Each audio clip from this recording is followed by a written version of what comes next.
అదేవిధంగా అధ్యక్ష పదే పదే ఈ ప్రభుత్వం వచ్చిందో రాలేదో దివాలా తీసింది, ఈ ప్రభుత్వం దగ్గర చెల్లిగవ్వలేదు, ఈ ప్రభుత్వం ఎట్లా నడుపుతారు, ఆ పథకం ఎట్లా చేస్తారు, ఈ పథకం ఎట్లా అమలు చేస్తారు, మీ దగ్గర నగదేడుంది, వాళ్ళ ఆలోచన ఎట్లుందంటే అట్లా జరిగితే బాగుండు, వీళ్ళు దివాలా తీస్తే బాగుండు, ప్రజలకు ఏం అందకపోతే బాగుండు, ప్రజలు ఇబ్బందులలో ఉంటే బాగుండు అని ఉట్టి మీద పిల్లి శాపనార్థాలు పెట్టినట్టే ఉంది అధ్యక్ష.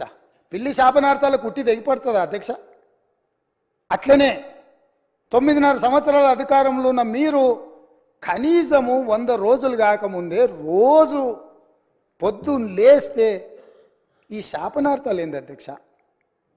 నేను మీకు గుర్తు చేయదలుచుకున్న అధ్యక్ష, వాళ్ళు అధికారంలో ఉన్నప్పుడు గత ప్రభుత్వ ఉద్యోగులు ఇక్కడ ఉన్నారు, బయట కూడా ఉన్నారు. ఈ ప్రభుత్వ ఉద్యోగులకు గత ప్రభుత్వాలు ఎన్ని ఉన్నా 1 తారీఖు నాడు జీతాలు రిటైర్ అయిన ఉద్యోగులకు పెన్షన్లు ఇచ్చేది అధ్యక్ష.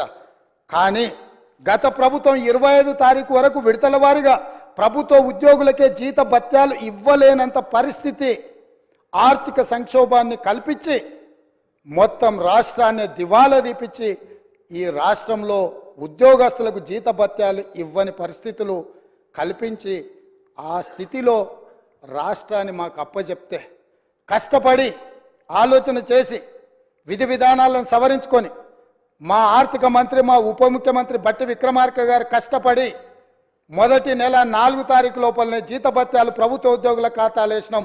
ఈసారి మొదటి తారీఖు నాడు ఈ రాష్ట్ర అభివృద్ధి కోసం, అభ్యున్నతి కోసం నిరంతరం పనిచేస్తున్న ఉద్యోగస్తులకు మొదటి తారీఖు నాడు జీత భత్యాలు వాళ్ళ ఖాతాలో వేసినాం. మీరు వారి క్లారిఫికేషన్లో మాట్లాడవచ్చు అధ్యక్ష, వారు ఏదైనా ఉంటే సో మేము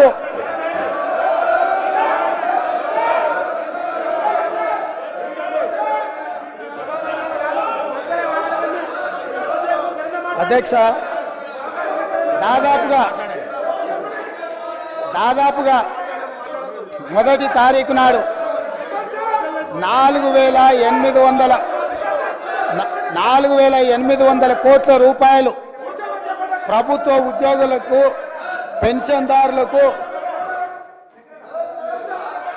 speaker sir, I'm not yielding.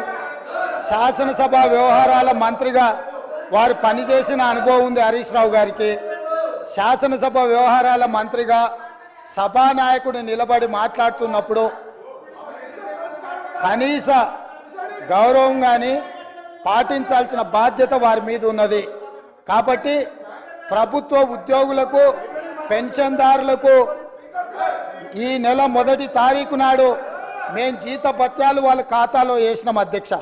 కనీసం ఈ విషయమైనా వారు అభినందిస్తారేమని మేము ఆలోచన చేసినాం అధ్యక్ష. అయినా వాళ్ళకి మనసు రాలేదు అధ్యక్ష. ఎందుకంటే ప్రజాస్వామిక పరిపాలననే వాళ్ళకు నచ్చదు. కాబట్టి వాళ్లకు అభినందించాలన్న ఆలోచననే రాలేదు అధ్యక్ష. అదేవిధంగా పదే రైతు బంధు గురించి, రైతు బంధు పడలేదని, రైతులను నిజంగానే వీళ్ళు రాజులను చేసినట్టుగా ఇట్లాంటి మాటలతో ఇంకా భ్రమలు పెట్టాలనే ప్రయత్నం చేస్తున్నారు అధ్యక్ష. ఈరోజు నేను మీకు గుర్తు చేయదలుచుకున్నా అధ్యక్ష, మీ ద్వారా వాళ్ళకు కూడా గుర్తు చేయదలుచుకున్నా. ఆర్థిక మంత్రి అక్కడనే ఉన్నాడు, లెక్కలు ఇక్కడనే ఉన్నాయి. ఈ లెక్కలన్నీ నేను చెప్తాను, కాదంటే వారి అవకాశం వచ్చినప్పుడు మీ అనుమతితో వారిని మాట్లాడమన్నారు అధ్యక్ష. రైతు బంధు ఇంకా వేయలేదు, ఎక్కడ పోయింది ప్రభుత్వం అని చెప్పిండ్రు కదా, పదే మాట్లాడుతున్నారు అధ్యక్ష.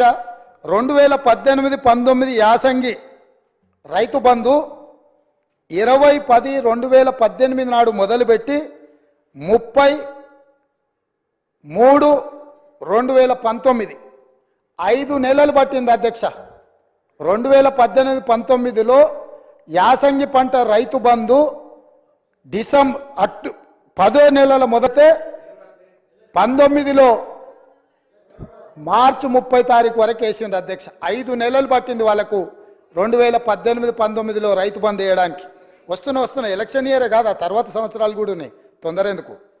19-20లో యాసంగి 28-1-2020 నాడు మొదలుపెట్టి 23-10-2020 9 నెలలు పట్టింది అధ్యక్ష. ఒక్క యాసంగి పంటకు రైతు బంద్ వేయడానికి 9 నెలలు ఆనాటి ప్రభుత్వం తీసుకున్నది అధ్యక్ష. వీళ్ళ చరిత్ర ఇక మీ కరోనా వచ్చిందో ఇంకా మీ కర్మ కాలిందో నేనేం చెప్తా కానీ 2020-21 అధ్యక్ష 25/12/2020 నాడు మొదలుపెట్టి 22/4/2021 4 నెలలు పట్టింది అధ్యక్ష. 2020-21 సంవత్సరంలో యాసంగి పంట. 2022-23 అధ్యక్ష 21/12/2022 నాడు మొదలుపెట్టి 10/4/2023 4 నెలలు పట్టింది అధ్యక్ష. ఒకసారి అడుగుతున్నాం ఎన్నికలు అంటుండ్రు, రెండోసారి అడుగుతున్నాం కరోనా అంటుండ్రు, మూడోసారి అడుగుతున్నాం మా మామ చెప్పలేదు అంటున్నారు, నాలుగోసారి అడుగుతున్నాం అల్లుడు తిరగనికి